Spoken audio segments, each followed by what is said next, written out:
पर रद्द-ए-अमल और नैब ऑर्डिनेंस में तरमीम से तहरीक इंसाफ पर बहुत से सवाल खड़े हो गए हैं। इस ऑर्डिनेंस को NRO से तशबीह दी जा रही है। इल्जामात तहरीक इंसाफ माजी में मुखालिफिन पर लगाती रही, आज खुद इसे इन इल्जामात का सामना है। नाज़रीन, हुकूमत के ऑर्डिनेंस के बाद बात चेयरमैन नैब की तैनाती से कहीं और आगे बढ़ गई है। इस ऑर्डिनेंस की आड़ में हुकूमत ऐसी तरामीम ले आई है जिससे नैब का दायरा इख्तियार बहुत ही महदूद कर दिया गया। ये तरामीम नैब को हुकूमत के खिलाफ कार्रवाई से रोक देंगी। अब हुकूमती फैसलों पर नैब की पकड़ नहीं हो सकेगी। काबीना फैसलों पर नैब कार्रवाई नहीं हो सकेगी। काबीना की कमेटियों और ज़ैली कमेटियों पर नैब कार्रवाई नहीं कर पाएगा। वफाकी और सूबाई टैक्स मामलात पर नैब कार्रवाई नहीं हो पाएगी। ब्यूरोक्रेसी के खिलाफ नैब कार्रवाई नहीं हो सकेगी। यानी हुकूमत के फैसलों में कोई बदउनवानी हो जाए, आवाम के खून पसीने की कमाई लुट जाए तो नैब कार्रवाई नहीं हो सकेगी। ये तमाम शिक़ें सवाल पैदा करती हैं कि क्या हुकूमत ने नैब के पर काट दिए हैं, और अपोजिशन भी यही इल्जाम लगा रही है कि हुकूमत ने खुद ही NRO दे दिया। लेकिन इससे भी अहम हुकूमत का अपना रवैया है। हुकूमत वाज़ेह जवाब देने की बजाय इल्जामात को बयानात के जरिए घुमाने की कोशिश कर रही है। हुकूमत ये कह रही है कि नैब कवानीन में वही तरामीम की गई हैं जिनका मुतालबा अपोजिशन किया करती थी। अब मसला ये है कि एक जानिब वज़ीर इत्तलात कहते हैं कि नैब ऑर्डिनेंस में तो अपोजिशन की तजवीज़ करदा शिकें शामिल हैं, दूसरी जानिब वज़ीर मुमलिकत बराए इत्तलात आज भी इन्हीं शिकों को नैब की आंखें और कान बंद करने की कोशिश करार दे रहे हैं। पोजीशन कह रही है कि आप कहते थे कि NRO नहीं देंगे, लेकिन गवर्नमेंट ने खुद को NRO दे दिया। देखिए, मुझे समझाएं ना, ये तो वो तमाम मुतालबे थे जो अपोजिशन खुद कर रही थी। वो 34 शिकों का इनका तैयार किया गया नैब की अमेंडमेंट थी, जिसका मतलब ये था कि अगर ये हम लागू कर दें तो नैब के इदारे को जो है वो अमलन तौर के ऊपर उसकी टांगे भी तोड़ दें, उसके बाजू भी तोड़ दें, उसकी आंखें भी बंद कर दें, उसके कान भी बंद कर दें और उसको बिल्कुल एक अपाहिज सा इदारा बना दें। अब इस बात का तायुन कैसे किया जाए कि वज़ीर इत्तलात की बात पर यकीन करना है या फिर वज़ीर मुमलिकत बराए इत्तलात की बात पर यकीन करना है। अगर फवाद चौधरी की बात दुरुस्त मानी जाए तो नैब का तरमीमी ऑर्डिनेंस पढ़ने के बाद भी इस सवाल का जवाब नहीं मिलता कि वो कौन सी तरमीम है जो अपोजिशन के मुतालबे पर इस ऑर्डिनेंस में शामिल की गई है। अपोजिशन ने जो 34 तरमीम पेश की थी, इनके बारे में तो हुकूमत ने खुद बता दिया था। एक मरतबा ये थी, एक तरमीम ये थी कि नैब एक्ट का इत्तलाक 1999 के बाद से किया जाएगा। एक तरमीम ये थी कि 1 अरब से कम की करप्शन को नैब के दायरे इख्तियार से बाहर किया जाए। एक तरमीम तजवीज़ ये की गई थी अपोजिशन की तरफ से कि बैरून मुल्क से आए सबूत बराह रास्त अदालत में पेश न किया जाए। अपोजिशन की तमाम तरमीम हुकूमत खुद प्रेस कॉन्फ्रेंस करके बता चुकी है।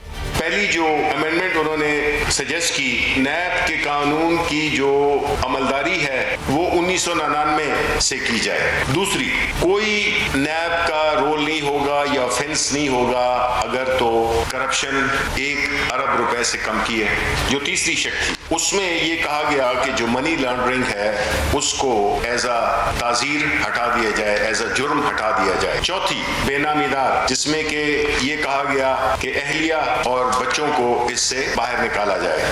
पांचवी, विलफुल डिफॉल्ट। विलफुल डिफॉल्ट वो है जिसमें कि ये तासुर मिले कि जानबूझकर कर्जे की अदम अदायगी की गई है। छठी, लिमिटेशन ऑफ 5 इयर्स, यानी कि अगर 5 साल से पहले किसी ने कोई जुर्म किया हो वो कानून की गिरफ्त से बाहर होगा। सातवीं, कि जो 12 ऑफेंसेस थे सेक्शन 9 में, उसमें से 5 को डिलीट कर दिया गया।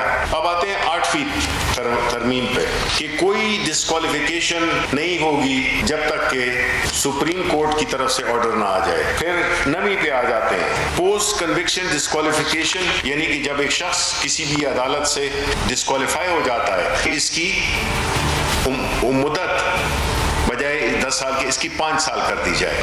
10वीं, कि कोई इंटरनेशनल कोऑपरेशन नहीं होनी चाहिए, no protection for whistleblower pardon. 12वां, कि no indemnity for NAB officers. तब हुकूमत बहुत तफसील से बताया करती थी कि अपोजिशन की तजवीज़ करदा कौन सी तरमीम से कौन से अपोजिशन लीडर का कौन सा केस खत्म होगा। इसी बुनियाद पर हुकूमत ने अपोजिशन की तजवीज़ करदा तरामीम रद्द कर दी थी और इन्हें NRO लेने की कोशिश करार दिया था। ये NRO है क्या? ये नैब की 38 में से 34 शिकें वो कहते हैं चेंज कर दें। ये पाकिस्तान पीपल्स पार्टी और PMLN की तरफ से प्रपोज्ड अमेंडमेंट्स हैं। नाज़रीन, लेकिन आज अपोजिशन ये कह रही है कि हुकूमत ने नैब ऑर्डिनेंस लाकर खुद को NRO दिया है। मुस्लिम लीग नून का कहना है कि इस ऑर्डिनेंस के बाद नैब वुज़रा की करप्शन, आटा, चीनी, अद्वियात और LNG जैसे स्कैंडल पर कुछ नहीं कर सकेगा। हमने चीनी की चोरी की है, जो अब तकरीबन 800 अरब रुपया पाकिस्तान की अवाम की जेब से जा चुका है, जो गंदम में चोरी हो चुकी है, जो सब्सिडी पंजाब हुकूमत ने दी बगैर किसी समरी के, जो दवाइयों का स्कैंडल हुआ है जिसमें अरबों सैकड़ों अरब रुपया पाकिस्तान के अवाम अदा कर रहे हैं, जिसमें दवाइयों की कीमत 300, 400 गुना बढ़ चुकी है। आप नैब कोई सवाल नहीं कर सकते। और पीपल्स पार्टी का भी यही कहना है कि पेंडोरा पेपर्स के बाद हुकूमत खुद को एहतसाब से बचाना चाहती है, बल्कि खुद इमरान खान क्या करते थे कि जिस वजीर आजम ने करप्शन नहीं की, इसे नैब ऑर्डिनेंस को तब्दील करने की जरूरत नहीं है। सवाल यह है कि हुकूमत का दावा मान लिया जाए कि इसने नैब ऑर्डिनेंस में अपोजिशन की तजवीज करदा तरामीम शामिल की हैं, तो वो तरामीम कौन सी हैं? और सवाल यह भी है कि जिन तरामीम को पहले हुकूमत खुद NRO कहती थी, वो तरामीम शामिल ही क्यों की गई? क्या हुकूमत ने खुद को NRO दे दिया है? जवाब लेंगे तहरीक इंसाफ के अब्बास गिल साहब से और नून लीग के रहनुमा अयाज सादिक साहब से। पहले हम बात करते हैं अयाज सादिक साहब से। अयाज सादिक साहब, ये बताइएगा कि ये NRO जो आप कह रहे हैं कि NRO दे दिया, ये NRO तो सर आपको भी मिला है, इसका फायदा तो आपको भी होगा, लेकिन चलिए फर्ज कर लें आपको मंजूर नहीं है, तो सर आप करेंगे क्या? आप क्या पार्लियामेंट जाएंगे, एहतजाज करेंगे, अदालत जाएंगे? क्योंकि आप तो क्या करते थे, ऑर्डिनेंस नहीं टिकेगा अदालत में एक दिन भी, अदालत का दरवाजा कब खटखटाएंगे आप? आपने सही फरमाया कि ये हुकूमत ने जो 3 साल की कारकर्दगी है, उस कारकर्दगी और जो पेशावर के 5 साल की कारकर्दगी है, जो ये चेयरमैन नैब साहब जिन चीज़ों को दबा के नीचे बैठे हुए थे, उन चीज़ों की अकाउंटेबिलिटी इनको भी पता है। देखें, इनको ज़रूरत क्यों पड़ी? इनको ये खौफ पड़ गया कि जो चोरियां की हैं वज़ीर आज़म और उनकी टीम ने, वो चोरियां अब पकड़ने का वक्त आ रहा है। चूँकि महंगाई और बेरोज़गारी का इतना बुरा हाल है कि इनको नज़र आ गया कि हम इलेक्शन अगला नहीं जीतते, तो इन्होंने अपने आप को प्रोटेक्ट करना था। प्रोटेक्ट करने के लिए इसमें BRT है, मालम जबा है, बेशुमार चीज़ें हैं, चीनी है, आटा है, गैस का है, जो LNG का है, मतलब लिस्ट है, दवाइयों का है, इतनी लंबी लिस्ट है कि उसमें इनका बचना मुश्किल है। तो वो इनको भी पता है। फिर वो सिलाई मशीनें हैं, सो इतनी चीज़ें हैं इनके पास जिसमें इनका बचना मुश्किल है। तो इन्होंने यही सोचा कि हम अपने आप को NRO दे दें और हम बच जाएं। और मुझे याद है कि वो खान साहब की एक क्लिप चल रही है आजकल, जिसमें वो कह रहे हैं कि मुझे नैब दे दो तो मैं 3 महीने में पैसे निकाल के दिखा दूंगा। ये वो नैब है जिसको सुप्रीम कोर्ट ऑफ पाकिस्तान और आला अदलिया ने जिनकी कारकर्दगी के ऊपर सवालिया निशान लगा के और लोगों को बेलें दी हैं। सो ये जो करना चाह रहे हैं, ये इतना इनके सारा जो 10 साल का नैरेटिव था अकाउंटेबिलिटी का, ज़ीरो हो गया। और इन्होंने शुरुआत भी कहाँ की कि अपने आप को बचाए, वज़रा को बचा रहे हैं, मिनिस्टर ऑफ स्टेट को बता रहे हैं, ECC को बचा रहे हैं, एक्नेक को बचा रहे हैं, यहाँ तक कि प्लानिंग कमीशन को जो PC1 पास होगा उसको भी ये बचा रहे हैं। लेकिन सादिक साहब, आप भी तो बच रहे ना सर, आप भी तो यही चाहते थे ना, आप भी ये कहते थे नैब विच हंटिंग करता है, आप भी ये कहते थे नैब जो है वो सिर्फ हमारे पीछे पड़ा हुआ है। तो ये जो तरामीम अब देखी जाए तो इसमें तो फिर आप भी बरियो जिम्मा होते। हमारा कौन गया जिसको नैब ने तंग नहीं किया या जिसको जेल में नहीं डाला? हमने भुगत ली है, अब इनकी बारी है भुगतने की। इसलिए हम इसको नेशनल असेंबली में अपोज करेंगे, सेनेट में अपोज करेंगे, जॉइंट में अपोज करेंगे, अदालत में अपोज करेंगे और सड़कों पे भी अपोज करेंगे, हर जगह करेंगे। देखिए, 2 चीज़ें ऐसी होती हैं जहाँ कंसेंसस की ज़रूरत होती है। एक, इलेक्शन रिफॉर्म। आपको याद है कि हमने 117 इलेक्शन रिफॉर्म्स में मीटिंग्स हुई, और जब पनामा का केस आया तो पीपल्स पार्टी और PTI ने कोऑपरेशन बंद कर दी। जब बंद कर दी तो जो कानून कंसेंसस से पास हो सकते थे वो हुए और बाकी रह गए। अकाउंटेबिलिटी की भी यही बात थी कि अकाउंटेबिलिटी के ऊपर काम हो रहा था, मगर जब पनामा का मियां नवाज शरीफ साहब का केस आया तो इन्होंने कहा जी हम नहीं करते, और उन्होंने उसका हिस्सा बनना बंद कर दिया।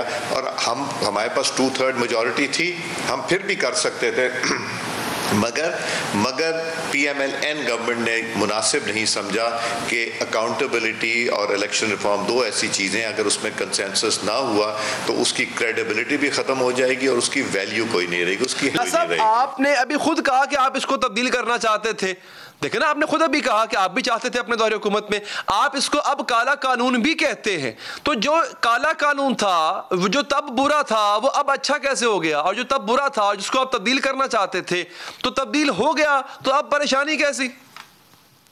तो ये बड़ी अच्छी आपने बात की। ये एक्चुअली कंसेंसस से ख़त्म हो सकता था और बेहतरी लाई जा सकती थी, मगर चूँकि हुकूमत को ये पता था, खान साहब को ये पता था, उनके काबीना के मेंबरान को पता था कि जो चोरी चकारी की है वो बचेगी नहीं और उस पर कंसेंसस क्रिएट नहीं हो सकेगा, इसीलिए इन्होंने रात की तारीकी में जल्दी में इन्होंने ये कानून पास किया। और ऊपर से फिर इनकी ख्वाहिश क्या है, वो चेयरमैन नैब जिसके ऊपर सवालिया निशान अदालतों सुपीरियर जुडिशरी ने उठाया, जिसके ऊपर हर एक ने कहा कि नैब न्याजी नेक्सस है, वो साबित हो गया कि नैब न्याजी नेक्सस था कि उन्होंने उन्हीं का कभी शख्सियात के ऊपर कानून नहीं बनाए जाते, तो इन्होंने उसमें भी किया। सो ये बौखलाहट का शिकार हैं, इनको जेल नज़र आ रही है, इनको नैब नज़र आ रही है, इनको हथकड़ियाँ नज़र आ रही हैं, तो ये उनसे बचने के लिए इन्होंने ये NRO इशू किया। और मुझे तो मैं 8-10 दिन से कुछ और TV चैनल पे जावेद चौधरी साहब से और एक और चैनल पे जाके मैंने कहा था मुझे लग रहा है कि ये अपने NRO की तैयारी कर रहे हैं, चूँकि इनके स्कैंडल इतने ज़्यादा हैं और इतने बड़े मैग्नीट्यूड के हैं, अरबा रुपए के हैं कि ये बच नहीं सकेंगे। तो इन्होंने उससे बचने के लिए ये ऐसा कानून लेके आए हैं जिसको ऑर्डिनेंस किया। लाते इसको असेंबली में लाते, डिस्कशन होती, डिबेट होती, हम अपना मौक़िफ़ पेश करते, ये अपना करते। हम जब इनसे इस पे डिस्कशन करते रहे तो ये बाहर निकल के कहते थे NRO ले रहे हैं। हम तो NRO नहीं मांगते थे, हम तो कहते थे कि इसकी कुछ शिकें हैं जो इंसानी हुकूक से भी मुतासादम है, तो इस पे ज़रा बैठ के बात कर लें। वो कहते, और इनिशिएटिव इनका होता था, वो कहते थे नहीं। अब जब ये लेके आए हैं तो ये क्यों नहीं इन्होंने बैठ के बात की? इसलिए कि वो ये अपने आप को बचाने के लिए जो लाना चाह रहे थे उस पर बात क्या करते, किस मुंह से बात करते? जब 1 रुपए पेट्रोल बढ़ता है तो वजीर आजम चोर होता है, खान साहब ये कहते थे। जब रुपए की कीमत 1 रुपए गिरती है वजीर आजम चोर होता है, ये खान साहब कहते थे। ये सारी चोरी चकारी, अभी तो LNG का टाइमली ना खरीदने का वो बहुत बड़ा इन्होंने जो फर्नेस ऑयल वालों को जो बेनिफिट दिलाया है और लोगों के ऊपर जो महंगाई का बम डाला है बिजली और गैस के हवाले से, वो भी इनके गले पड़ेगा। ये आप क्या सोचते हैं कि ये कानून चेंज करके तो अगली आने वाली गवर्नमेंट इसको वापस ला? आप आया सब काफी क्लियर नजर आ रहे हैं मुझे, आप अपने स्टांस में कि जनाब आप जो है वो इसको रद्द करते हैं, इस ऑर्डिनेंस को आप नहीं मानते। राना सनाउल्लाह, आप ही के पार्टी के लीडर, सीनियर लीडर, उन्होंने कहा कि जी पार्टी मुनक़सिम है इस पे। तो सर ये क्या मतलब, किसकी बात मानी जाए? आपकी मानी जाए, उनकी मानी जाए? पार्टी में क्या इसको लेकर के दो राय पाई जाती हैं? क्या कुछ लोग ऐसे भी हैं जो इसके हक में हैं, जो कह रहे हैं अच्छा ठीक तरमीम हो गई? पार्टी में डिस्कशन होगी, डिबेट होगी। मैं तो बड़ी क्लैरिटी से अपनी बात कर रहा हूँ कि मेरी क्या सोच है। शायद खाकान साहब की प्रेस कॉन्फ्रेंस सुन ली आपने, राना सनाउल्लाह साहब की शायद नहीं थे उसमें, ख्वाजा आसिफ साहब की सुन ली, एहसन इकबाल साहब की सुन ली, आजम नज़ीर तारड़ साहब की सुन ली। जॉइंट प्रेस कॉन्फ्रेंस जो इस्लामाबाद से आज हुई है वो आपने सुन तो ली है आज। तो आप हमारी पार्टी पोजीशन क्लियर है, पीपल्स पार्टी की तरफ से भी जो बयानात आ रहे हैं वो भी क्लियर हैं, मौलाना फजलुर रहमान साहब की तरफ से आ रहे हैं वो भी क्लियर हैं। सो आई थिंक क्लैरिटी होती जा रही है। साबिक स्पीकर कौमी असेंबली हमारे साथ गुफ्तगू कर रहे थे। अब बढ़ते हैं शहबाज गिल साहब की जानिब। गिल साहब, सर ये अगेन एक बात जो बार बार आपकी तरफ से दोहराई जा रही है कि हुकूमत का दावा है कि जनाब ये बेसिकली ऑपोजिशन जो चाह रही थी हमने वो दे दिया उनको। तो सर अगर ऑपोजिशन ये तरमीम चाह रही थी और आपने दे दिया, तो आप तो तब कहा करते थे कि ये NRO मांग रहे हैं, इसका मतलब है आपने इनको NRO दे दिया।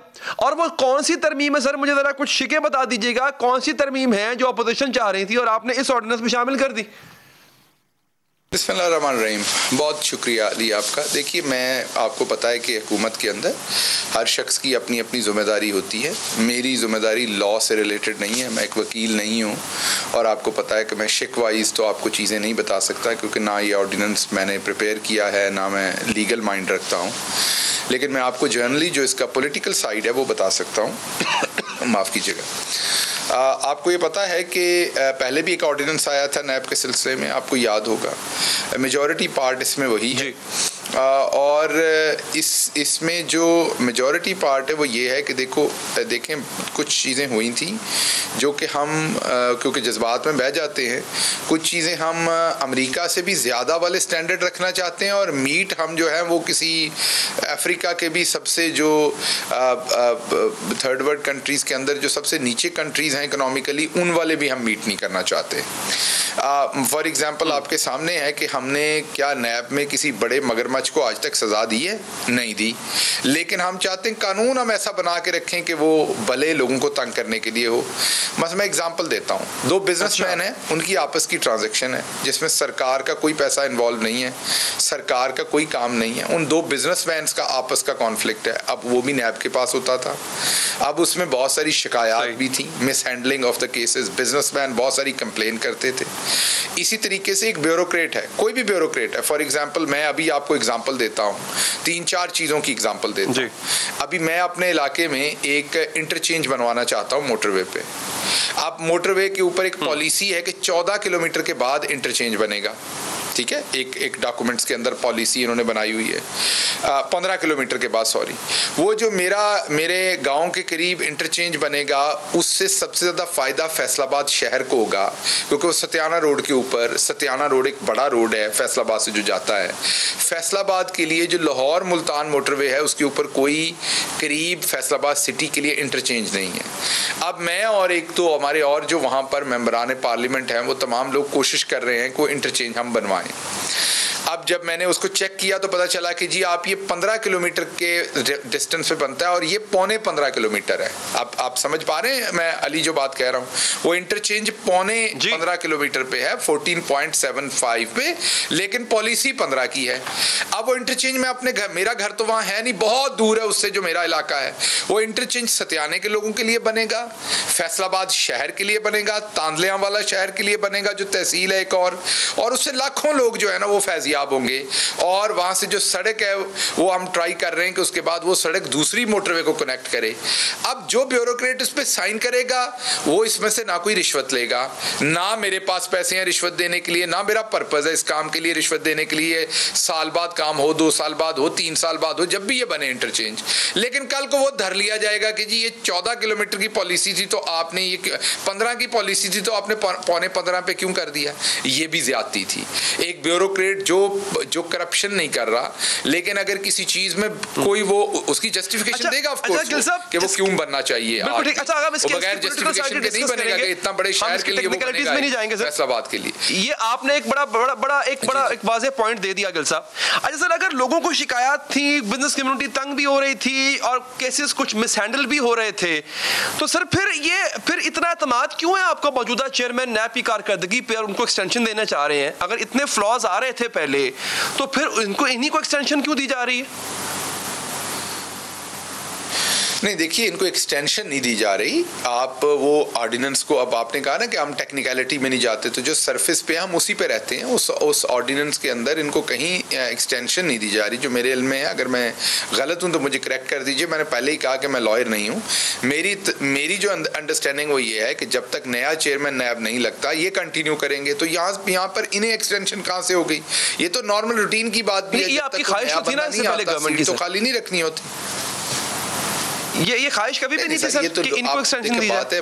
नहीं, ये ख्वाहिश कभी भी नहीं थी। मैं थोड़ा सा आपको बता देता हूँ हमारे यहाँ होता क्या है, बेपर की उड़ा दी जाती है। यही ख्वाहिश थी जो हुई है।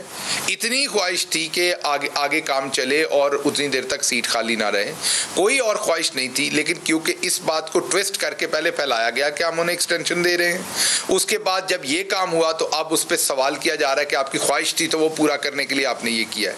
तो क्या कहीं पर हमने ऐसी स्टेटमेंट दी थी? क्या कोई डॉक्यूमेंट आपकी नजर से गुजरा है? सुनी सुनाई अफवाह है ना, तो अफवाहों के ऊपर यकीन नहीं रखना चाहिए। जब मैं आपके सामने बैठा कह रहा हूं कैसे आपके मुंह से इतनी ख्वाहिश गुजरा के मुझे सुनी हुई है ना सर। अच्छा ठीक है, चलें ठीक है। अब ऐसा है किससे कंसल्टेशन, क्या किसी ने जो कंसल्टेशन होती है, किसी ने नहीं एक सेकंड बताइएगा, क्या किसी ने कोई स्टेटमेंट दिया था जी वजीर ने? मैं ये पूछना चाह रहा हूँ।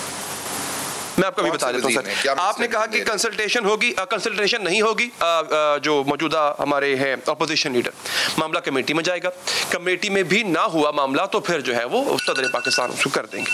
अब सर ये ऐसा ही लग रहा है और तब तक ये काम करते रहेंगे, उसमें जितना मर्जी वक्त लग जाए सर, तो इनका तब तक काम करते रहना, अपोजिशन इस बात पर मुसर है कि ये आपकी तरफ से एक तरह से एक्सटेंशन है इन्हीं साहब को, क्योंकि अपोजिशन को लगता है कि ये साहब जो है वो जानिबदार तरीके से एहतसाब कर रहे हैं। देखिए अली, बात ये कि एक्सटेंशन जब होती है तो लिखा जाता है कि फ़लाँ शख्स को एक्सटेंशन है, उसकी एक मियाद मुकर्रर की जाती है। एक्सटेंशन जब होती है तो अपोजिशन के समझने से किसको कौन सा ख्वाब आता है, किसके ख्वाब के अंदर कौन कौन से कपड़े पहन के आता है, किसके ख्वाब पे कौन किसके सर पे हाथ फेर के क्या तसल्ली देता है, वो इसकी बेस पे डिस्कशंस नहीं होती। डॉक्यूमेंट मौजूद है, उसके अंदर ये एक्सटेंशन का लफ्ज़ दिखा दें, उसके अंदर ये एक्सटेंशन की मुद्दत बता दें हमने उनको कितने की दी, फिर बात होगी। ये फजूलियात के ऊपर बात नहीं होगी कि अपोजिशन ये कहती है कि ये असल में एक्सटेंशन है, लिखा हुआ ये है, वो उनके दिल की मर्जी है, वो जो समझे। अब मैं कल किसी अच्छा वो एक और बात भी कहती है गिल साहब, कहे कि मुझे पता है अंदर से आपने मुझे गाली दी है, तो मैंने गाली नहीं दी, मैं वही कह रहा हूँ जो कह रहा हूँ। तो इसलिए इन सवालों का जवाब अपोजिशन को हर वक्त यही लगता है वैसे। एक और बात अपोजिशन प्रैक्टिकली कह रही है, प्रैक्टिकली वो सुबह अब ये सुनने चाहिए सर, वो सुबह से क्योंकि वक्त का मैं चाह रहा हूँ कि तमाम चीजें कवर हो जाएं सर। वो ये कहती है कि जनाब आपने खुद को एनआरओ दे दिया, और वो एनआरओ में वो डिस्कशन जो हो रही है वो ये कहती है जनाब ये जो सेक्शन 2 की क्लॉज बी है जिसमें फेडरल के जितने भी डिसीजंस होंगे, प्रोविंशियल डिसीजंस होंगे, ईसीसी, सीसीआई, एनएफसी, ये तमाम चीज़ें जो कि नैब के दायरे कार में नहीं होंगी, ये आपने खुद को एनआरओ दे दिया है क्योंकि अब आपकी गवर्नमेंट जा रही है, मामलात कुछ बिगड़े हुए हैं, कल को नैब आपके पीछे आ सकती है। सर वैसे एक बात है, ये इतने बड़े अहम ओहदे, इतने बड़े इदारे, ये नैब के कंट्रोल से निकालने का मकसद की था, क्योंकि सारे बड़े मालियाती फैसले तो इधर ही होते थे, और जितने आपने शहबाज शरीफ साहब पे जो केसेस हैं टीटीज के अलावा मिसयूज ऑफ अथॉरिटी के, वो भी इसी नैब को गए थे, और वो तब गए थे जब वो कैबिनेट के फैसले थे। तो सर ये निकाला क्यों आपने?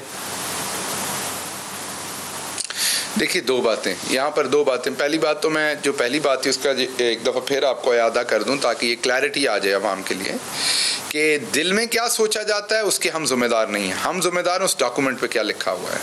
उस डॉक्यूमेंट पे कहीं पे एक्सटेंशन नहीं लिखी हुई, उस डॉक्यूमेंट पर कहीं एक्सटेंशन नहीं है, ये क्लियर हो गया। अब कोई दिल में को क्या समझता है उसके हम जिम्मेदार नहीं है, क्योंकि दिलों के भेद अल्लाह मियां जानते हैं। आगे चलते हैं, अल्लाह जानता है। अब आगे बढ़ते हैं, ये पॉइंट क्लियर हो गया। अब आगे, अब जी अब आगे चलते। देखिए बात यह है कि जो भी कोई इदारा होता है उसके अंदर जहाँ पर तो कॉमन विजडम अप्लाई हो रही है, आपने अभी CCLC की बात की, दूसरी जगह उसमें कॉमन, उसमें ब्यूरोक्रेट भी हैं, उसमें कॉमन विजडम अप्लाई हो रही है। उस सिचुएशन के अंदर एक फ़ैसला लिया जा रहा है, उसमें बहुत सारे लोग इन्वॉल्व हैं, उसमें अगर तो मैंने दोबारा आपको कह रहा हूँ, अगर तो उन डिसीजंस में भी कोई माल बनाएगा, ये आवाम के समझने के लिए ज़रूरी है, अगर उनमें से कोई पैसा बनाएगा, खुर्द-बुर्द करेगा, तो नैब उसको देख सकेगी। ये बात आपने जहन में रखनी है। लेकिन अगर कोई खुर्द-बुर्द नहीं हुई, कोई माल नहीं बनाया, तो सिर्फ लोगों को डराने के लिए तो वो चीज़ नहीं होनी चाहिए ना, ताकि लोग काम ना करें और काम रुका रहे। क्या आप मुझे बताइए, आप टेलीविजन प्रोग्राम में, आपकी जब बात कर रहा हूँ तो सिर्फ आपकी नहीं, क्या टेलीविजन पे ये प्रोग्राम नहीं होते रहे? क्या नदीम मलिक साहब सभा के ऊपर बैठ के ये कहते रहे कि जेल भुगत के आए, नैब साबित नहीं कर सका कि माल बना, मिफ्ता इस्माइल भुगत कर आए, नैब साबित कर नहीं सका कि माल बना, तो आप इन केसेस को पेश नजर रख रहे हैं क्योंकि एहसन इकबाल भुगत के आए, वहां भी माल नहीं बना। देखिए बात यह है, दो बातें। एक बात ये कि कानून हमने तो नहीं बनाया था, पहली बात ये है, उसके तो हम जिम्मेदार नहीं है जो कानून बनाया था। आज हम आप हमसे सवाल कर रहे हैं तो मैं आपको जस्टिफाई कर रहा हूँ। एक कानून इन्होंने बनाया, अगर उसके अंदर ये इनको कोई नुकसान हुआ या फायदा हुआ तो कानून बनाने वाले ये लोग थे, हमने तो नहीं बनाया हुआ था वो कानून, इनको चांस मिला था। अच्छा चलिए, आपका पॉइंट आ गया गिल साहब, बहुत बहुत शुक्रिया। आपके कीमती वक्त का एक वक्फा लेंगे, के बाद नाज़रीन निशात भट्टी साहब हमारे साथ मौजूद होंगे और हम भी उनसे पूछेंगे कि PTI को जो आए दिन एक नए इम्तिहान का सामना होता है, ये जो अब एक सिनेरियो बन चुका है, क्या इससे PTI निकल पाएगी? इस वक्फे के बाद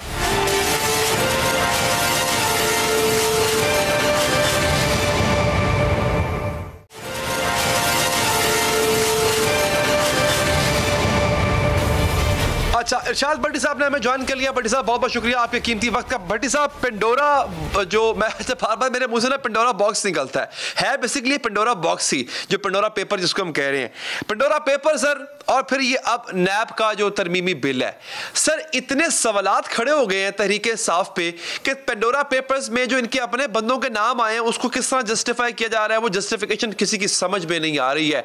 फिर आप ये तरमीमी बिल लाके आपने अपनी उस हर चीज की नफी की है जो पिछले कई सालों से आपने कंटेनर पे दोहराई, आपने पार्लियामेंट में दोहराई, आपने टॉक शोज में दोहराई।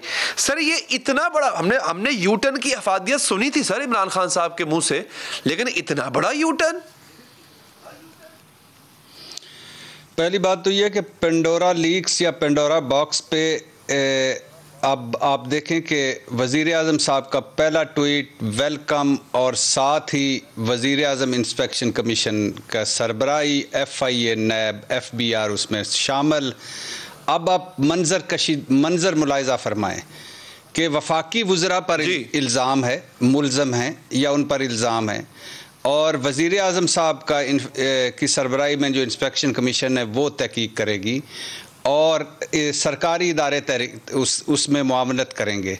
मतलब मुल्ज़म भी खुद, वकील भी खुद, जज भी खुद। यही इमरान खान साहब थे जब पनामा लीक्स आई तो इन्होंने कहा नवाज शरीफ साहब को कि इस्तीफ़ा दे दो, फ़ौरन इस्तीफ़ा दे दो। जब और कहा नवाज शरीफ तुम ऊपर बैठे हो, तुम्हारे नीचे इदारे हैं, खुदा का खौफ करो, तुम्हारे सारे इदारे कंट्रोल में हैं, वो कैसे तुम्हारी तहकीक कर लेंगे। फिर कहा नवाज शरीफ ये नैब, ये FIA, ये सारे इनमें तो तेरे बंदे बैठे हुए हैं, तो इस्तीफ़ा दो, फ़ौरन क्लियर करो अपनी को, छुट्टियों पे भी छुट्टी 3 महीने पे चले जाओ, फलाना करो फलां करो। मैं क्या तवक्को कर रहा था, मैं तवक्को कर रहा था कि पहला ट्वीट, पहला बयान इमरान खान साहब का आएगा, वो अपने वज़रा को कहेंगे भाईजान मुझे आपकी ईमानदारी पे कोई डाउट नहीं है, हो सकता है आप सारे क्लियर हैं, हो सकता है आप सारे ठीक हों, आपकी ऑफशोर कंपनी जो है वो डिक्लेयर्ड हो गोशवारों में, और आपका उसका आप जो पैसे हैं उन पे टैक्स दिया हो, और आपने ट्रांजैक्शन स्टेट बैंक के ज़रिए की हो, तो मुझे सारा, लेकिन आप रिज़ाइन करें, हट जाएं जब तक तहकीक क्लियर नहीं होते। और आप और वज़ीर आज़म चीफ जस्टिस को कहते कि जुडिशल कमीशन बनाएं और या GIT बनाएं और इनकी तहकीक करें और गैर जानिबदाराना तहकीक करें और ये करें। वज़ीर आज़म साहब इसमें शामिल खुद नहीं थे, नवाज शरीफ साहब शामिल थे पनामा लीक्स में, और वो और उनकी फैमिली। वज़ीर आज़म साहब के लिए इसलिए ये काम आसान था, मगर उन्होंने नहीं किया। अल्लाह ने उनकी किस्मत में पता नहीं क्या लिखा है कि वो बात जो वो खुद करते थे उसके उल्ट करते हैं। दूसरा जो मैं अभी आपके सुन रहा था और कल से सुन रहा हूं, ये जो शेमफुल ऑर्डिनेंस आया है, ये जो मुनाफकत भरा ऑर्डिनेंस आया है, अच्छा। ये 3 साल से इमरान खान ने 100 मरतबा कहा मैं NRO नहीं दूंगा, और फिर इमरान खान ने इस ऑर्डिनेंस के ज़रिए NRO दे दिया अपनों को, अपोजिशन को, ब्यूरोक्रेसी को, ताजरों को। इमरान खान का सबसे बड़ा वादा था एहतसाब का, इमरान खान ने अपने हाथों से एहतसाब का जनाजा पढ़ाया, दफनाएंगे कब ये एक अलहदा बात है। इमरान खान से सबसे बड़ी तवक्को थी ईमानदार हैं, साफ नीयत हैं, कुछ करना चाहते हैं, करप्शन और करप्ट्स को अंदर करेंगे, करप्शन रोकेंगे, करप्ट्स को अंदर करेंगे। इमरान खान ने करप्ट्स को पतली गली से निकालने का पूरा इंतज़ाम कर दिया है। इमरान खान ने करप्शन को NRO दिया है। बाकी इमरान खान हुकूमत में कितनी करप्शन हो रही है ये सबको मालूम है, और आज पहली मरतबा मुझे इमरान खान की ईमानदारी पे डाउट नहीं है, लेकिन वो हमारे किसी काम नहीं आई। चौथी बात, इमरान खान कहा करते थे मैं नैब को आज़ाद और ख़ुद मुख्तार बनाऊंगा, सियासत से पाक करूंगा। इमरान खान ने ऐसी सियासत खेली है कि नैब का भी जनाजा पढ़ा दिया है। 5वीं और आखिरी बात, ये नैब ऑर्डिनेंस ऑडिटलेस और परफॉर्मेंसलेस जमहूरियत के लिए नई जिंदगी है। ये नैब ऑर्डिनेंस झूठ, 10 नंबरी, मुनाफकत भरी सियासत के लिए बम्पर ऑफर है। ये नैब ऑर्डिनेंस पाकिस्तान पर जुल्म है, पाकिस्तानियों पर जुल्म है। काले करतूत जीत गए, काले करतूतों वाले फतहमंद हुए। ये इब्तिदा बन जाएगी माल बचाओ माल बचाओ खाल बचाओ की। अगर ये अदालत से फारग नहीं होता, अदालत से ये खत्म नहीं होता, तो इससे बेहतर है नैब बंद कर दें, क्योंकि हमारे टैक्स का सारा पैसा उन पे मत खर्चें। हम पहले ही कंगाल हुए हैं। तो अब ये क्या क्यों किया? मुझे इसलिए किया। आपकी क्या गुफ्तगू हुई किसी ऑपोजिशन लीडर से? मेरी जितनी गुफ्तगू हुई अब तक किसी भी ऑपोजिशन के बंदे से, खास तौर पे नून लीग के बंदे से, मुझे एक जवाब वाज़ेह नहीं मिल सका। बड़ा आसान है। ये लोग कहा करते थे कि ये ऑर्डिनेंस अदालत में एक दिन नहीं टिक पाएगा। मुझे कोई बंदा अभी तक नहीं मिला कि जो कहे कि जी मैं कल जा रहा हूं अदालत में दरख्वास्त लेके, बड़े बड़े वकील हैं सर इनके पास, मैं अदालत में दरख्वास्त लेके जा रहा हूं, मैं इसको करूंगा चैलेंज। इस पे सियासत हो रही है, बयानबाजी हो रही है। भट्टी साहब ये जो ऑर्डिनेंस है ये तो अपोजिशन को भी सूट करता है ना सर, तो वो इसकी मुखालफत क्यों करेगी? सर बिल्कुल आप ठीक कह रहे हैं। उसकी वजह ये अपोजिशन दोबारा झूठी मुनाफकत कर रही है, नाशुक्री और किसी हाल में ना खुश होने वाली। मैं ना मानूं, ये ऊपर से पॉइंट स्कोरिंग कर रहे हैं। इनके इस अपोजिशन के इमाम खुमैनी नवाज शरीफ कह चुके हैं कि नैब के पर काटने हैं, तो आज तो कट गए हैं। इनके एक जरदारी सब पर भारी कह चुके हैं, नैब और मईशत, नैब और पाकिस्तान साथ साथ नहीं चल सकते। आज नैब पीछे रह गया, मईशत आगे निकल गई। इनके शहबाज शरीफ कह चुके हैं नैब डिक्टेटर का तोहफा खत्म होना चाहिए। इनके बिलावल भुट्टो कह चुके हैं नैब काले कवानीन वाला, नैब जालिम। इनकी मरियम नवाज कह चुकी हैं नैब जो है ये जमहूरियत पर जुल्म है। इनके मौलाना कह चुके हैं नैब को ताले मारो।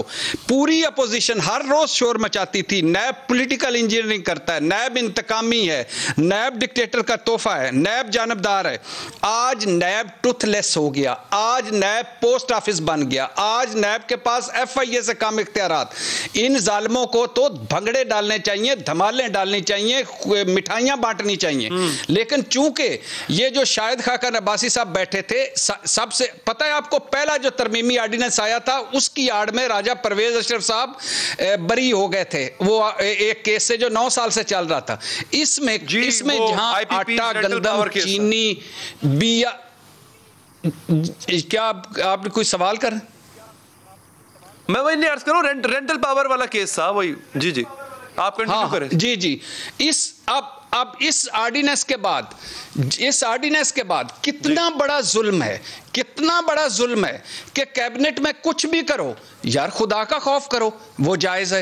एक्निक में कुछ भी करो वो जायज़ है, ECC में कुछ भी करो वो जायज़ है। इसका मतलब है शुगर जो जिसमें साईं बुजदार था, असद उमर था, रजाक दाऊद था, ये सारे थे, वो भी निकल गए।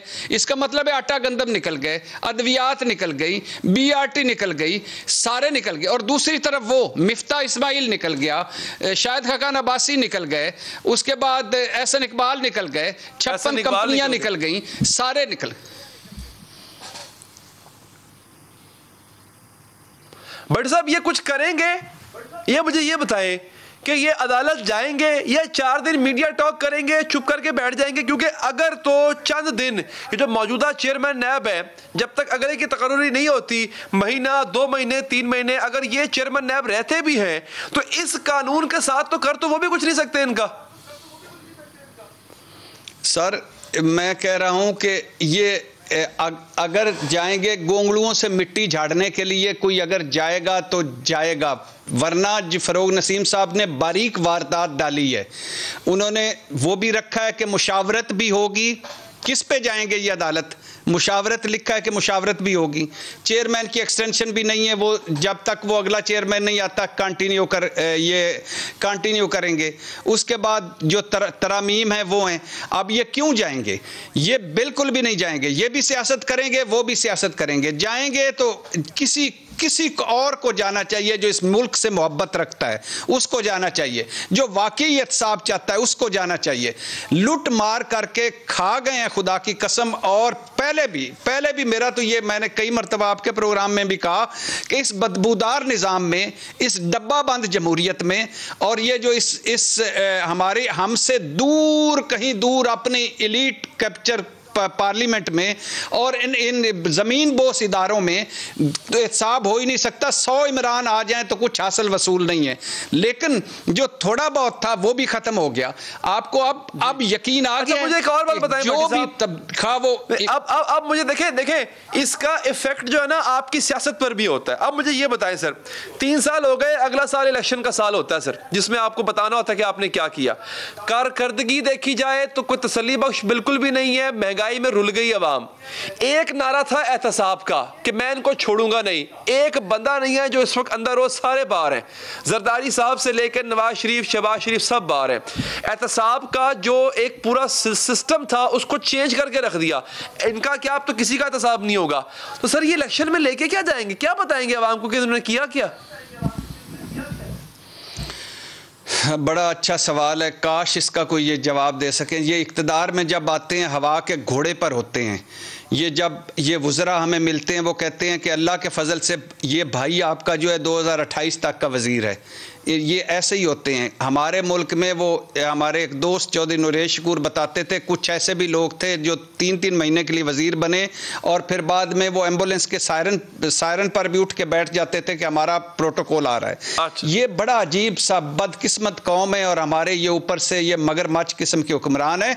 क्या लेके जाएंगे? कुछ भी नहीं लेके जाएंगे। आप अंदाज़ा करें ना, आप सबसे बड़ा हमारा जो ये नैब महंगाई छोड़ दें, बेरोजगारी छोड़ दें, गुर्बत छोड़ दें, रिफॉर्म्स पे तो पैसा कोई नहीं ना लगता था। मैं माजरत के साथ आपकी बात काट रहा हूं सर। आप बहुत बहुत शुक्रिया आपके वक्त का। हमें आगे बढ़ना है। बहुत बहुत शुक्रिया। शायद भट्टी साहब हमारे साथ मौजूद थे। नाज़रीन, सच सामने लाने वालों की जुबान बंदी की रिवायत आज भी जिंदा और ताबिंदा है। बोलने वालों को ही निशाने इबरत बनाया जाता है। किसी पर बेजा मुकदमात बनाए जाते हैं, किसी को अगवा कर लिया जाता है, किसी पर गोलियां बरसाई जाती है, किसी के घर में घुसकर उस पर तशद्दुद किया जाता है, हाथ पांव बांध कर छोड़ दिया जाता है, मुजरिमों का सुराग बंद गली में जाकर गुम हो जाता है। हुकाम अपनी बेबसी का ऐलान कर देते हैं, दस्ताने पहने हाथों और नकाब पोश चेहरों की दास्तानें सुनाते हैं। हुकूमत अपनी खामियां दुरुस्त करने के बजाय उन खामियों की निशानदही करने वालों का ही निशाना बांध लेती है। ये कल भी होता था, ये आज भी हो रहा है नाज़रीन, और बस किरदार बदल जाते हैं, कहानी वही रहती है। जो नए नए आते हैं, जो नए नए अभी आए हैं, वो अभी मैं सीख रहा हूं कि दावे करते थे वो बहुत कुछ सीख गए। अपनी नाअहली को छुपाने के लिए नाअहली की खबरें लाने वाले को कैसे खामोश कराना है ये भी सीख गए। आज लाहौर से समा न्यूज़ के नुमाइंदा दानियाल उमर इसलिए ज़ेरे आताब आए कि उन्होंने हुकूमत को एक्सपोज किया था, हुकूमत के सिस्टम में मौजूद खराबी को दुनिया के सामने लेकर आए थे। वो कहा था और रिपोर्ट किया था जो सच था। मामला यूं है नाज़रीन कि दानियाल उमर ने हुकूमत की जानिब से जाली वैक्सीनेशन को बेनकाब किया। इस हकीकत को रिपोर्ट किया कि रिकॉर्ड में जाली एंट्री करके कोरोना वैक्सीन न लगवाने वाले भी वैक्सीनेशन सर्टिफिकेट के हामिल हो सकते हैं। यहां तक कि हुकूमत के रिकॉर्ड में इन लोगों को भी वैक्सीनेशन लगा दी गई जो पाकिस्तान में मौजूद ही नहीं थे। इससे भी बढ़कर रिकॉर्ड भी वो लोग वैक्सीन शुदा दिखा गए जो कोरोना शुरू होने से पहले ही वफात पा चुके थे। पहले साबिक वज़ीर आज़म नवाज शरीफ के नाम का जाली इंदराज सामने आया जो मुल्क से बाहर है। साबिक वज़ीर खजाना इसहाक डार की जाली एंट्री सामने आई जो मुल्क से बाहर है। और फिर मालूम हुआ कि नवाज शरीफ की अहलिया कुलसूम नवाज को भी वैक्सीन लगाई गई है जो 3 साल पहले वफात पा चुकी है। ये खबर रिपोर्ट करने पर जिला विहाड़ी की तहसील मैलसी के डिप्टी डिस्ट्रिक्ट हेल्थ ऑफिसर ने दानियाल उमर के खिलाफ FIR दर्ज कराई है और FIR के मंदरजात बता रहे हैं कि ये किस कदर मज़हका खेस है। इसी पर बात करेंगे। दानियाल उमर हमारे हैं और पंजाब हुकूमत के तर्जुमान हमारे साथ मौजूद हैं हसन खावर साहब। मैं दोनों का बहुत शुक्रगुजार हूं। दानियाल, पहले मुझे आप बताइए कि एग्जैक्टली आपने रिपोर्ट क्या किया और आपके साथ हुआ क्या? अली हैदर साहब, बिल्कुल ये बड़ी एक अफसोसनाक बात थी जब आज सुबह मुझे पता चला कि मेरे खिलाफ एक FIR काट दी गई है और एक्यूज़ किया जा रहा है कि मैं वो नंबर हूं जो कि चेक किया है जिसने कुलसूम नवाज की इस वैक्सीनेशन को। मामला शुरू हुआ था 2 रोज़ कबल जब मुझे मेरे एक कलीग ने बताया कि इसहाक डार और बेगम कुलसूम नवाज की जो वैक्सीनेशन है उसका जाली इंदराज हुआ है। और कुछ सोशल मीडिया पेजेस की उन्होंने मुझसे क्लिप्स जो है वो शेयर किए कि ये देखें, ये ID कार्ड नंबर इनके ऊपर मेंशन है, तो आप जरा इन्हें चेक करके बताएं कि क्या वाकई ही ये वैक्सीनेशन हुई है। अगर हुई है तो इस खबर को आप टीवी पर चलाएं। जिसके बाद मैंने इसहाक डार की भी और बेगम कुलसूम नवाज की भी जो वैक्सीनेशन का डेटा चेक करने के लिए 1166 पर उनके आईडी कार्ड नंबर मैसेज किए और वहां पर ये आया कि इनको कैंसाइनो वैक्सीन की एक डोज जो है वो लगाई गई है, जो कि बाद में जिस बात को मैंने अपने दफ्तर जो है वो आगाह कर दिया और फिर हमारे मुल्तान ब्यूरो से इस खबर को मजीद जो है वो टेकअप किया गया, क्योंकि ये सारा सिनेरियो जो है ये मुल्तान में और बिहाड़ी में हुआ था। वहां पे सिर्फ बेगम कुलसूम नवाज ही नहीं, मैंने इसहाक डार की जो वैक्सीनेशन का रिकॉर्ड है वो भी चेक किया था, लेकिन हैरत अंगेज तौर पर मेरा जो नाम है वो सिर्फ बेगम कुलसूम नवाज की जो वैक्सीनेशन का डाटा है उसके अंदर डाला गया और कहा गया कि जैसे ही वैक्सीनेशन का इंदराज हुआ फौरी मैंने वैक्सीनेशन का रिकॉर्ड जो है वो चेक किया। तो मैंने वैक्सीनेशन का रिकॉर्ड एक शख्स का नहीं बल्कि 2 अफराद का चेक किया था। तो सवाल तो ये भी है कि फिर इसहाक डार के मामले में क्यों नहीं कहा गया कि वो भी जो है वो इंदराज किसी ना किसी तरह से मेरे साथ एसोसिएट किया जाता। जिसके बाद आज सुबह से ही जो है वो मुख्तलिफ सहाफ़ती तंजीमों ने भी इस तमाम तर मामले की जो है वो मजम्मत की, भरपूर मजम्मत की, क्योंकि हम अपनी पेशा वराना खिदमात अंजाम करते हुए कोई भी किसी से हमें मकसद नहीं होता, हम सिर्फ चाहते हैं कि जो भी बददियानती है, जो भी करप्शन है, जो भी जालसाजी है, उसको मुकम्मल तौर पर रिपोर्ट किया जाए, बेनकाब किया जाए। हमारे सिस्टम के अंदर जो फ्लॉ है, हम बताना चाहते हैं कि तर्जुमान पंजाब हुकूमत इस पे बेहतर बता सकते हैं कि हुकूमत किस तरह इसको टेकअप करती है, हुकूमत क्या सोचती है। हसन साहब वैसे बड़ा अफसोस हुआ सर, मैं तो आपको मुबारकबाद भी दी आपके इस नई अपॉइंटमेंट पे, लेकिन सर आपके आते ही अब सहाफियों पे पर्चे दर्ज होना शुरू हो गए, वो भी इतनी लेम एक्सक्यूज, मतलब हम चेक कर रहे हैं जस्ट टू कंफर्म कि क्या ऐसा है या नहीं है, उस पे मुकदमा दर्ज कर दिया जाता है। ये तो बड़ा फैशिस्ट किस्म का रवैया है खबर साहब। अली साहब शुक्रिया, आपने मुझे मौका दिया ये वजाहत करने का। देखिए, सबसे पहले तो मैं आपको ये कहना चाहूँगा कि दानियाल और ये जो आपके रिपोर्टर हैं, इनको जिस सिचुएशन का सामना करना पड़ा ये बाइस अफसोस है, और मुझे ख़ुद ज़ाती तौर पे भी बड़ा अफसोस है कि उनको इस मुश्किल से गुज़रना पड़ा, और ज़ाहिर है कि एक मेंटल फ्रस्ट्रेशन भी इंसान को होती है। दूसरी बात यह है कि मैं आपको बिल्कुल क्लियरली मीडिया के सामने ये बता रहा हूँ कि किसी किस्म की कोई विच हंटिंग नहीं है, किसी रिपोर्टर को हरासा ना हमने करना है, ना किया है, ना करेंगे, और हम बल्कि इनकरेज करेंगे रिपोर्टर्स को कि वो इन्वेस्टिगेटिव रिपोर्टिंग करें, वो पंजाब हुकूमत में अगर कोई मसाइल है तो हमारे सामने लाएं ताकि हम उनके ख़िलाफ़ तादीबी कार्रवाई करें, और हम बिल्कुल ये इनके साथ खड़े हैं। अब मैं आता हूँ इस मसले की तरफ। ये जो वाक़या हुआ है, देखिए ये वाक़या ये हुआ कि ये बात बिल्कुल इनकी ठीक है कि एक फ़ेक वैक्सीनेशन जो ये एंट्री हुई है, और ये लेकिन कोई एक्चुअल वैक्सीनेशन जब हेल्थ डिपार्टमेंट ने अपने रिकॉर्ड चेक किए तो उन्होंने ये देखा कि किसी भी कुलसूम नामी खातून के नाम पर एक्चुअल वैक्सीनेशन नहीं हुई, तो ये वाकई एक फ़ेक एंट्री थी।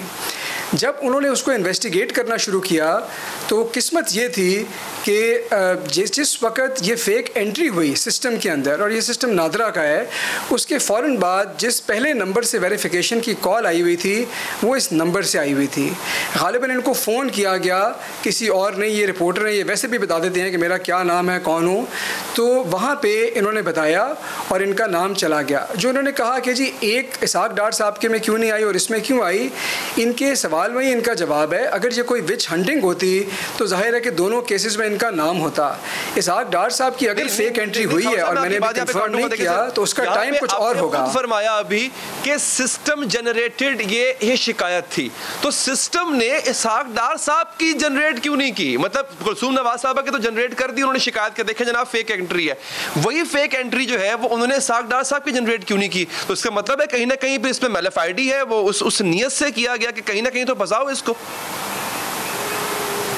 देखिए अली, मैं ये नहीं कह रहा कि सिस्टम जनरेटेड कोई सिस्टम था, ये बात नहीं है। पंजाब हुकूमत नादरा को लिख रही है, उनके जो कंसर्न्स हैं वो ये कह रहे हैं कि ऐसे तमाम आईडी कार्ड उन लोगों के जो या तो मनसूख हो गए हैं या वफ़ात पा चुके हैं, उनके आईडी कार्ड आप मनसूख करें और इसको सिस्टम में अपडेट करें। ये सिस्टम जनरेटेड नहीं थी। मैं आपको सिर्फ ये कह रहा हूँ कि जिस वक्त वो फेक एंट्री कुलसूम नवाज़ के नाम पर हुई, उसके फ़ौरी बाद इनका मैसेज आया और इस वजह से ये कन्फ्यूजन हुई इसमें कोई विच हंटिंग नहीं थी। बहरहाल मैंने इस मसले के ऊपर आज सेक्रेटरी हेल्थ से बड़ी डिटेल बात की है, यानी और उन्होंने मुझे यकीन दिलाया है। आप मेरी जी इस पर्चे को आप कंफ्यूजन करार दे रहे हैं सर? जी मैं आपको ये बता रहा हूँ कि मेरी सेक्रेटरी हेल्थ से बात हुई है और हम ये पर्चा वापस लेंगे और इस पर्चे में से इनका नाम निकालेंगे और इस मसले को इनके नाम के बगैर हम FIR को रेफ़र करेंगे कि उसमें कुछ और भी चीज़ें हैं। लेकिन जाहिर है कि दानियाल साहब ने अपनी एक रिपोर्टिंग का फ़र्ज़ अंजाम दिया है। हम बिल्कुल ये FIR वापस ले रहे हैं और इनका नाम भी उसमें से फारिग कर रहे हैं, और अगली जो कंप्लेंट हम फाइल करेंगे FIR में उसमें इनका नाम नहीं होगा। ये खबर साहब, ये काबिल तहसीन बात है कि आपने इस चीज़ को जो है वो आपने समझा है कि ये कंफ्यूजन का नतीजा थी। लेकिन यहाँ पे दानियाल मुझे आप ज़रा ये बताइएगा, चूंकि इस वक्त तर्जुमान हुकूमत पंजाब हुकूमत यहाँ पे मौजूद है and he is ready to listen and he is ready to respond as well, आपके खिलाफ कोई धमकियाँ भी आपको दानियाल दी गई? अगर ऐसा है तो प्लीज़ ज़रा वो भी बताइएगा कि वो मामला क्या था। अली हैदर साहब, कल जो ये पर्चा दर्ज हुआ है जिनकी मुद्दत में दर्ज हुआ है, डॉक्टर नवीद जिनका नाम है, जो कि DDHO है MLC के, उन्होंने कल मुझे फ़ोन किया और फ़ोन करके कहा कि आपने ये इंदराज चेक ही क्यों किया, जबकि मैंने उन्हें बताया कि मैं एक रिपोर्टर हूँ और ये जो चेक करना है ये मेरी सहाफ़ती जिम्मेदारियों का हिस्सा है, मैं मुकम्मल तहकीक करूँगा। लेकिन अली हैदर साहब, एक और बात कि ये नंबर जो कि इस FIR में दर्ज किया गया है, ये नंबर मेरे नाम पर रजिस्टर्ड नहीं है, तो फिर FIR दर्ज करने वाले को ये कैसे पता चला? और उसने मेरे से क्रॉस चेक क्यों नहीं किया कि वो जिसका नाम लिख रहे हैं, जिसका शहर लिख रहे हैं, क्या ये नंबर भी उसी शख्स के नाम पे रजिस्टर्ड है, ये वही शख्स है, या वो चेक करते कि ये जो नंबर है ये कहाँ से ये नंबर जो है वो किधर रजिस्टर्ड है या क्या है सारा। तो ये समझ यही आता है कि ये प्रॉपरली एक सोच समझ के ये सारी चीज़ की गई है कि उमर साहब मैं आता हूँ, आपने तो बड़ी अहम बात बता दी। खबर साहब, आई थिंक आपको शायद किसी ने फिर गलत ब्रीफ किया इन लोगों ने यहाँ पे तो या तो गलत समझाऊं मैं, क्योंकि यहाँ तो नजर आ रहा है कि एक तो नंबर उनके नाम पे नहीं, आपने सवाल सुन लिया, DDO कॉल करके कह रहा है कि जनाब मैं तुम्हारे साथ इसका जवाब, इसका मतलब है कि ये तो प्रॉपर एक वेंजेंस था उस बंदे का जो उसने दानियाल पे निकाला। देखिए, मैं आपको इस बात की फिर क्लैरिफिकेशन करता हूँ। ये बात मेरे इल्म में है कि ये नंबर इनके नाम पे नहीं है। उनको टेलीफोन के रिकॉर्ड से इनका एड्रेस नहीं मिला। जब इनको फ़ोन किया गया है, मुझे ये बताया गया है, तो इन्होंने फ़ोन पे अपना बताया कि ये कौन साहब हैं, क्या करते हैं, और बिकॉज़ निचले लेवल के ऊपर एक तफ्तीश हो रही थी, वो शायद ये डिफ्रेंशिएट नहीं कर सके कि ये रिपोर्टर हैं या क्या है। मैं आपको बिल्कुल यकीन दहानी करा रहा हूँ और मैं आपको बता रहा हूँ कि इनके खिलाफ पर्चा वापस ले लेंगे। दूध का दूध, पानी का पानी, वो तो अच्छी बात है, लेकिन आपसे अर्ज ये है खबर साहब, इनको कह रहा हूं, उन साहब के खिलाफ भी तो कोई कार्रवाई होनी चाहिए जो फोन करके कह रहे हैं कि आपने चेक क्यों किया। अच्छा, इसका मतलब है कि उनको इस बात का पता था कि ये रिपोर्टर हैं और ये सिर्फ चेक करने के लिए, वेरीफाई करने के लिए ऐसा कर रहे हैं, इनकी मैलिफाइड इंटेंशन नहीं है। इस वजह से कि वो चेक कर रहे हैं, वो FIR दे रहे हैं, तो उसके खिलाफ क्या कार्रवाई करेंगे जिन साहब ने ये किया? देखिए अली, पहले तो मैं ये बताऊं कि जो आपका और दानियाल का गम गुस्सा है, मुझे इसका पूरा एहसास है। इंसान फ्रस्ट्रेट होता है। ये बिल्कुल आपकी बात बजाय उस शख्स के ख़िलाफ़ जिसने अगर जानते बूझते ये किया और ये साबित हुआ तो उसके ख़िलाफ़ हम बाकायदा एक्शन लेंगे, ये मैं आपको यकीन दिलाता हूँ। लेकिन आपको प्लीज़ ये आपको समझना पड़ेगा, ये फैक्ट मैं आपके सामने रख रहा हूँ कि ये विच हंटिंग नहीं है। अगर आप उससे हट के सोचेंगे तो आपको ये बात समझ आएगी। मैं आपको दावत दे रहा हूँ, आपको दानियाल को, कि आप लोग इन्वेस्टिगेटिव रिपोर्टिंग करें। आपको मुर्तज़ा नहीं ठहरा रहा हूँ, मैं आपकी नियत में शक नहीं कर रहा हूँ। आप मैं बिल्कुल कह रहा हूँ कि आप विच हंटिंग आपकी तरफ से नहीं है ये। लेकिन सर अगेन बात ये है कि आपने फरमाया कि ये इस आपने मुझे पूरा ब्रीफ किया, उससे पहले आपने मुझे बताया, खावर साहब सुनिएगा, कि जनाब ये इस तरह से एक पूरा प्रोसेस है जिसके थ्रू सब कुछ गुजर के जाता है। अब आप खुद फरमा रहे हैं कि जनाब मेरे इल्म में नहीं है कि इन साहब ने, जो DDO साहब है, उन्होंने ये हरकत की है, सब कुछ हुआ। इसका मतलब है कि जो DDH साहब की हरकत थी वो आपके इल्म में नहीं थी और आपको गलत ब्रीफ किया गया। असल क्या है, कुछ और थे। तो फिर मामला तो सर फिर वही आ जाता है ना कि उनके खिलाफ कार्रवाई का ऐलान किया जाएगा क्या?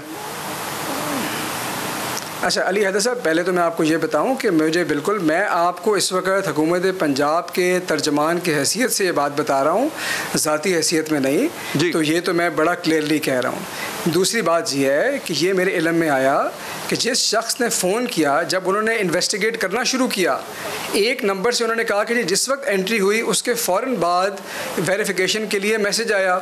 उन्होंने ये अज्यूम किया कि शायद ये उसी शख्स का काम है जिसने ये फ़ेक वैक्सीनेशन कराई है। उसको जब फ़ोन किया गया उन्होंने कहा जी मैं रिपोर्टर हूँ। अब फ़ोन के ऊपर अगर जो बंदा मुलजिम भी होता तो वो आपके ख्याल में फ़ोन उठा के ये कहता कि हाँ जी मैं मुलजिम हूँ और मैंने ये करवाई है। तो ये तो एक शक की आप गुंजाइश रखें ना। जब ये निकलेगी बात, मैं आपको बता रहा हूँ कि जब हमारे सामने कन्फ्यूजन क्लियर हो गई, दानियाल आपके इस्टेब्लिश रिपोर्टर हैं, तो हम इनका नाम निकाल देंगे। इस केस की तहकीकात प्रॉपर होंगी, FIR को रेफ़र किया जाएगा, लेकिन उसमें दानियाल साहब का नाम नहीं होगा। लेकिन अगर आप ये ना समझें कि फ़ोन के ऊपर ही उसको बार बार अप्रिशिएट कर रहा हूँ, आपके इस जेस्चर को मैं बार बार अप्रिशिएट कर रहा हूं सर, लेकिन एक इस पॉइंट को हम आखिरी दफा डिस्कस कर लेते हैं वंस एंड फॉर ऑल।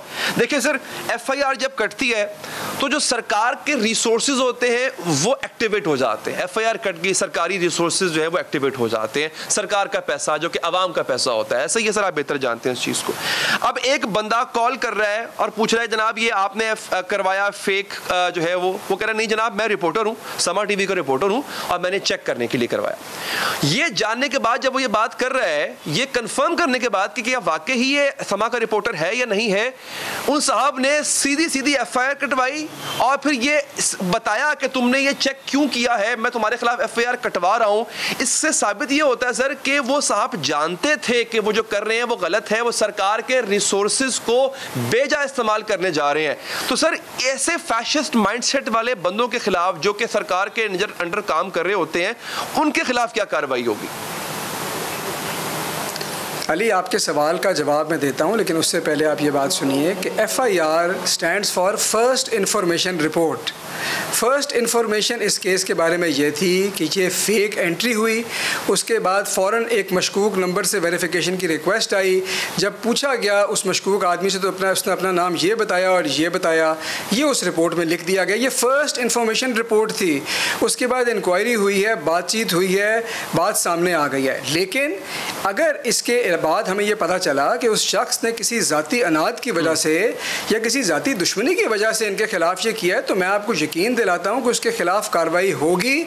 मैं आपको सिर्फ ये बता रहा हूँ कि इसमें हुकूमत पंजाब का एक सरकारी लेवल पे, गवर्नमेंट के लेवल पे ना तो कोई अमल दखल था, ना कोई नीयत थी। और मैं ये चाहता हूँ कि लोग ये बात समझें ताकि वो मस्बत रिपोर्टिंग से, इन्वेस्टिगेटिव रिपोर्टिंग से घबराएं ना और खुल के रिपोर्ट करें। हुकूमत पंजाब उनके साथ है और उनको इनकरेज करना चाहती है। बहुत बहुत शुक्रिया, आप हमने अपडेट भी किया, आपने पूरी शिकायत ही बताई और मैं खवास साहब आपका भी शुक्रगुजार हूं कि आप रिस्पॉन्ड कर रहे हैं, आप बड़े अच्छे से इस चीज को देख भी रहे हैं। तनकीद अपनी जगह, लेकिन जिस तरह से आपने टेकअप किया इस मसले को और इसका हल भी निकाला है, उसके लिए बहुत बहुत शुक्रिया। प्रोग्राम का वक्त यहाँ पर खत्म हो जाता है नाज़रीन, मुझे दीजिए इजाजत, अल्लाह ने के बाद।